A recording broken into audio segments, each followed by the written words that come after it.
When I thought about this list of characters of the best 5 WWE superstars of the year, it was actually very, very hard to create.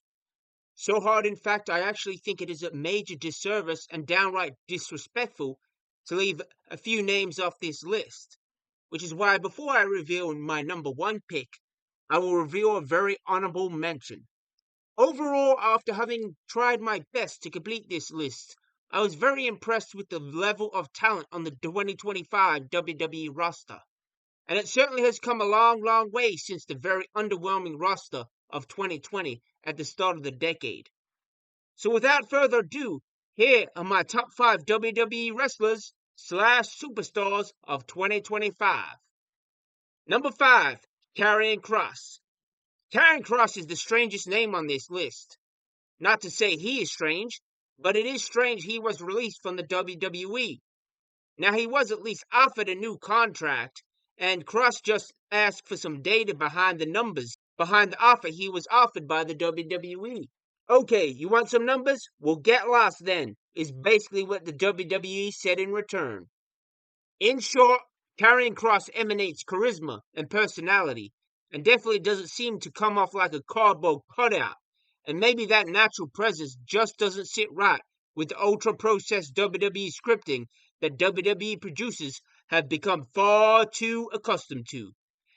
Anyhow, Karrion Kross didn't reach his peak in WWE this year, but if he ever returns, I think he could become a huge star, possibly as big as CM Punk or John Cena, if WWE know how to book him. But based on him getting released, it seems like WWE probably won't know how to book Karrion Kross. Anyhow, without further ado, number 4 superstar of 2025, Gunther.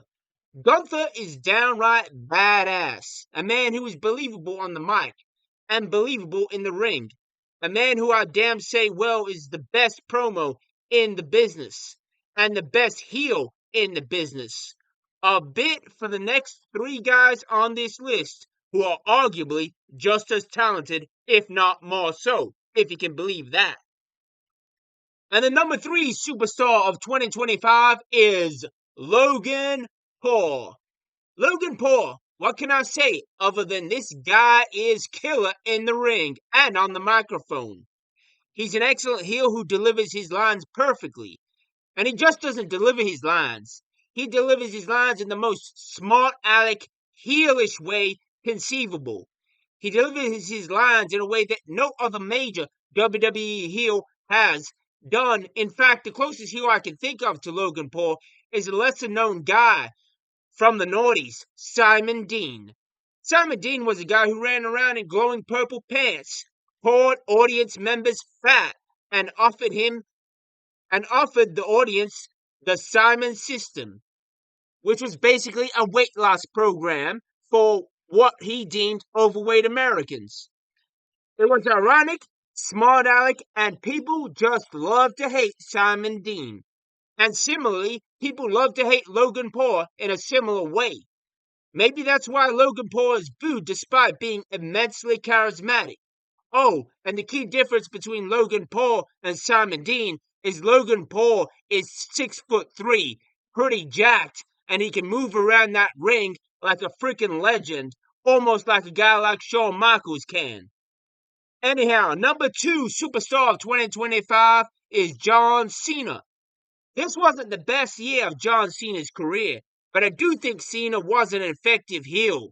Certainly not the best heel run there ever was, but Cena did create something that was memorable and compelling in that heel run. It's a major shame how the heel run came to an end. What's disappointing is that Cena as a face this year may well be the best Cena face run of his career. Everybody in 2025 loved this guy, which is why it's so disappointing his face run was so short and has been so short.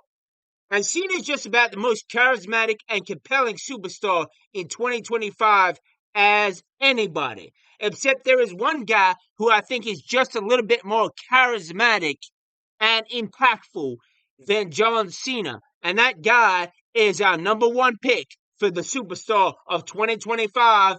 And that guy is CM CM Punk.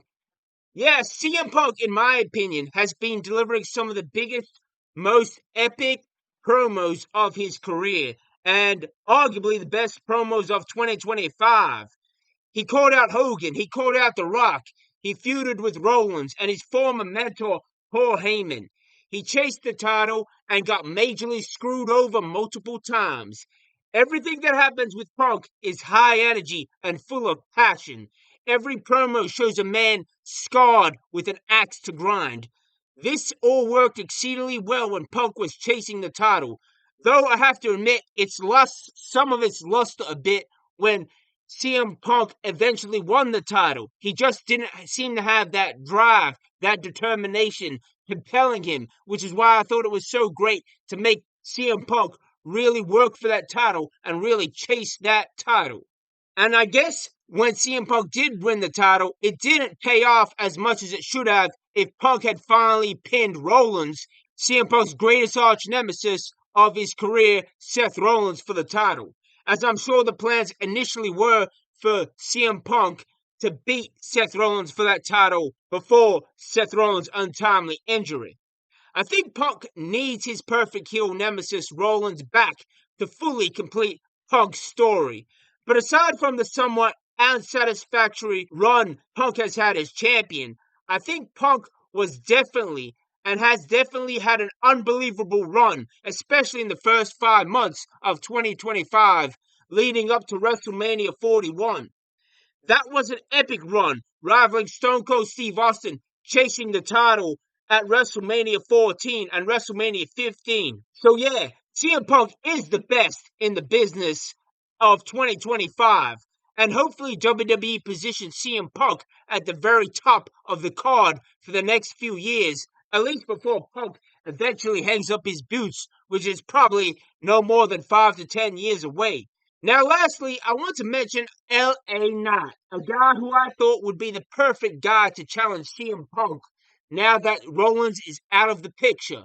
Punk, of course, screwed LA Knight out of the title, and I would have thought LA Knight or Punk was the perfect man to be the champ in Rollins' absence. Now, the title match at Saturday night's main event was Jey Uso versus CM Punk, meaning WWE are hopefully planning LA Knight versus CM Punk for a later date. In fact, LA Knight may just be the secret hooded figure at Survivor Series. That guy seemed too. He just didn't seem to be Seth Rollins. He seemed too short to be The Rock.